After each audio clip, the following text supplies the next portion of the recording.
L'épique épée de Damoclès au-dessus de nos têtes, l'épidémie du poltan se propage et prolifère. Dans un dictat de l'urgence, le métronome de l'existence accélère sa cadence pour accoter le tic-tac décadent d'un rythme pathétiquement dicté par des tactiques économiques drastiques qui astiquent un égoïsme plastique qui grossit, élastique, toxique et classique et qui, au nom d'un mythe consommationniste, incite au vodon un peu plus vite.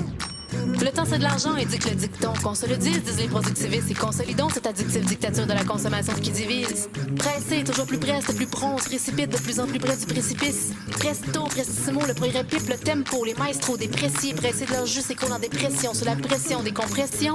Mais en dépit de la pandémie, pas de temps pour le répit, le repos des pilules en guise de prescription. Un collectif pâle, chétif, aux soins palliatifs, peur de l'autre, craintif et nombriliste, on ne sait plus pluraliser, conjugue à la première personne du singulier. Dans cette pulsation mondialisée, ce pouls industrialisé comme un triple battement du marché. On aurait besoin d'un Batman parce qu'on a besoin d'être sauvé.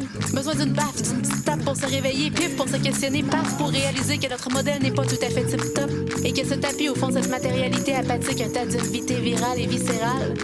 Poignés dans nos patterns, toujours le même refrain, les mêmes cantates, une angoisse somatisée, soignée aux entaxes, on s'en crasse mais on s'en tape. On court les ventes, les sans taxes, le matériel, le sans tasse, pendant que ce qui nous manque n'est pas marchandable. Mais on s'achète des skidoo neufs pour tenter de tenter un peu de bonheur botoxé et afficher un succès sans tâche, tâchant d'alimenter les fantasmes d'un égoïsme fantasque.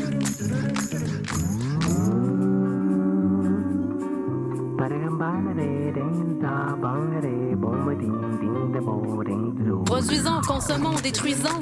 Soignons un mal de vivre issu d'un manque de sens à grands coups de MacBook Pro. Stressés, pressés, coincés dans nos têtes, on développe des tics, des tocs, on perd notre tact. Gros aiguisés, prêts à l'attaque, pendant que Chronos à cran nous traque, nous braque, nous plaque, nous matraque. On s'écroule et on craque, on sort de la traque et on se crache, apache, on crache sur nos valeurs et se fracasse pour plus de cash. On se cache derrière des écrans, lâcher le casse en jacasse et Jacques te crasse. On multiplie les clashs, les propos trash, les backlash. Les égos bien amochés, lâche les mots sans les mâcher, bien fâchés sur leur clavier, mais en face à face, macache.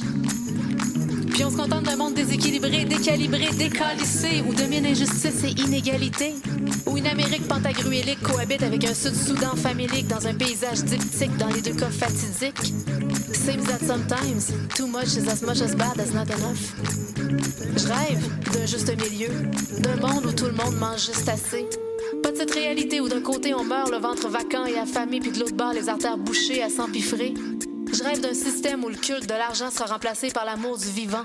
D'une solidarité dostoïevskienne où tous deviendront responsables de tous à l'égard de tous.